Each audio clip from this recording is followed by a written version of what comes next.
خيركم من تعلم القرآن وعلمه۔ تم میں بہترین شخص وہ ہے جو قرآن سیکھے اور سکھائے۔ اعوذ باللہ من الشیطان الرجیم، بسم اللہ الرحمن الرحیم۔ السلام علیکم رحمۃ اللہ وبرکاتہ۔ معزز سامعات، امید کرتی ہوں آپ سب خیریت عافیت کے ساتھ ہوں گے۔ اے ابن آدم، ایک میری چاہت ہے اور ایک تیری چاہت ہے، ہوگا تو وہی جو میری چاہت ہے۔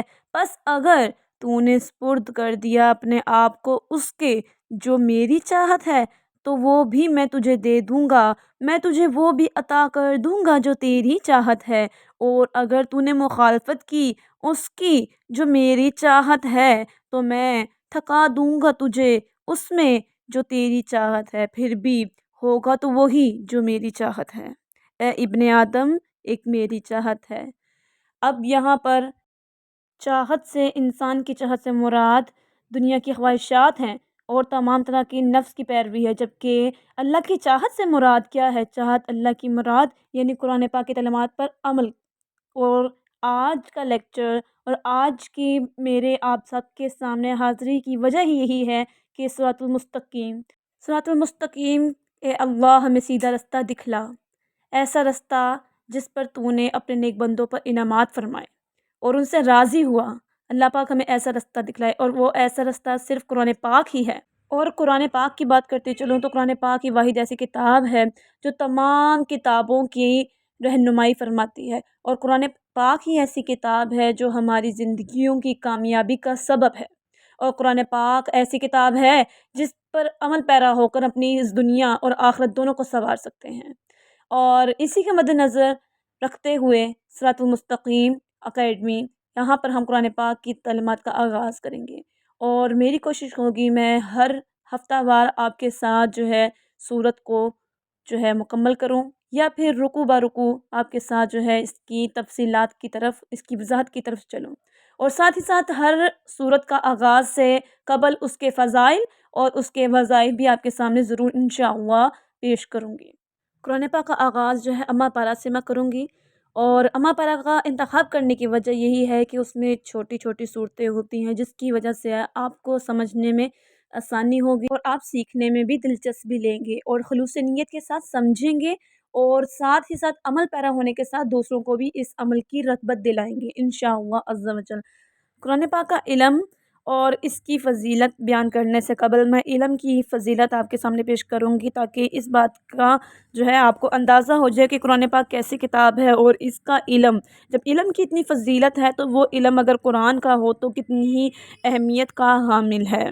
اللہ پاک کا قرآن پاک میں فرمان ہے کہ آپ کہیے کہ کیا علم والے اور جاہل والے برابر ہوتے ہیں؟ بالکل بھی نہیں۔ اس بات کا مقصد یہی ہے کہ اہل علم والا جو ہے اپنے علم کی بدولت جو ہے تمام فیصلے کرتا ہے، اور جو جاہل ہوتا ہے اس کے پاس سوائے بحث کے کوئی کام نہیں ہوتا۔ یوں ہی ارشاد فرمایا گیا ہے اللہ تعالیٰ تم میں ایمان والے جو لوگ ہیں ان لوگوں کے جن کو علم عطا کیا گیا ہو ان کے اللہ پاک درجات کو بلند فرماتا ہے۔ اللہ پاک سے وہی لوگ ڈرتے ہیں جو اہل علم والے ہوتے ہیں۔ اور ایک ایسی حدیث مبارکہ جس کی وسیلے سے تمام طرح کے علم کے فضائل آپ کے سامنے پیش ہو جائیں گے، وہ یہ ہے کہ رسول پاک صلی اللہ علیہ وسلم کی ایک حدیث جس میں زمین کو 4 حصوں میں جو ہے 4 بلکہ 3 حصوں میں تقسیم کیا گیا ہے، اور یہ تقسیم کے اعتبار سے یہ انسانوں کے دل ہیں، ٹھیک ہے، اور اس پہ برسنے والا پانی جو ہے علم ہے، جو ہدایت ہے، ٹھیک ہے۔ اب حدیث مبارکہ سنیے گا، اس کو مزید ڈیفائن کروں گی میں۔ حضرت ابو موسیٰ رضی اللہ عنہ بیان کرتے ہیں کہ نبی پاک صلی اللہ علیہ وسلم نے ارشاد فرمایا کہ مجھے ہدایت اور علم دے کر بھیجا گیا، ٹھیک ہے، مراد قرآن کا علم۔ اور جب یہ علم برستا ہے بارش کی صورت میں تو زمین 3 طرح کی ہوتی ہیں، اور یہ زمین سے مراد لوگ ہیں۔ پہلی زمین وہ جو پانی کو اپنے اندر سمو لے، اور ساتھ ہی ساتھ اس نے پانی کو اپنے اندر جذب کیا جس کی سبب سے سبزہ اگا، اور اس زمین نے اس پانی سے خود بھی فائدہ حاصل کیا اور دوسروں کو بھی فائدہ دیا۔ اور اس سے مراد وہ لوگ جو علم حاصل بھی کرتے ہیں، عمل بھی کرتے ہیں اور دوسروں کو بھی اس سے فائدہ پہنچاتے ہیں۔ اور دوسری زمین وہ ہے جس نے پانی اپنے اندر نہ سمویا مگر اس نے پانی کو جمع کیا جس کی بدولت دوسرے لوگوں نے اس سے خوب فائدہ اٹھایا مگر اس نے خود عمل نہ کیا۔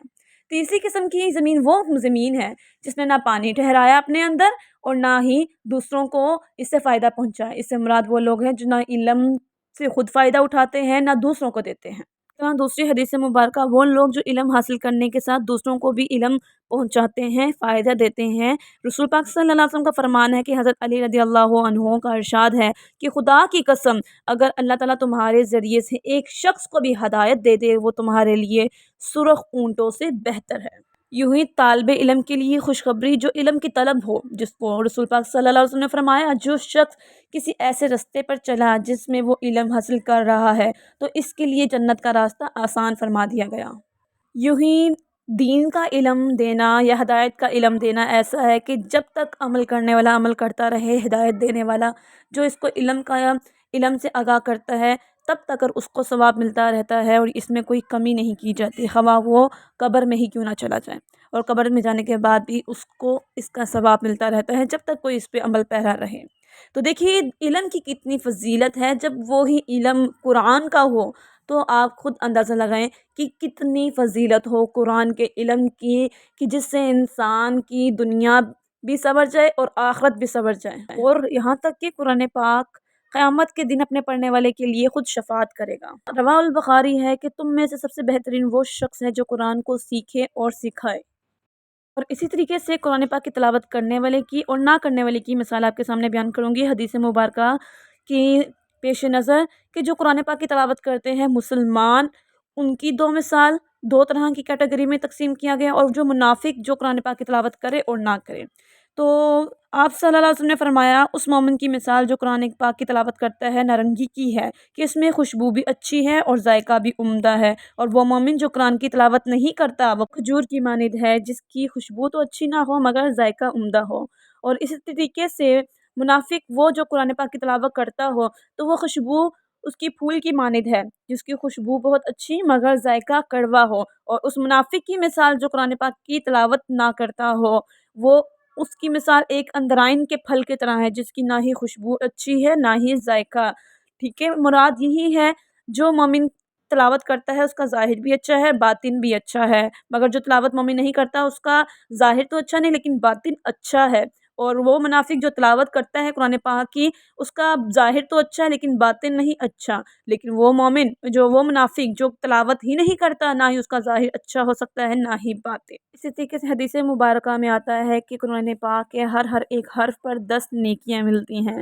رسول پاک صلی اللہ علیہ وسلم کا فرمان ہے میں نے یہ نہیں کہتا کہ الف لام میم ایک حرف بلکہ الف ایک لام ایک اور میم ایک، تو کل ملا کے کتنی 30 نیکیاں۔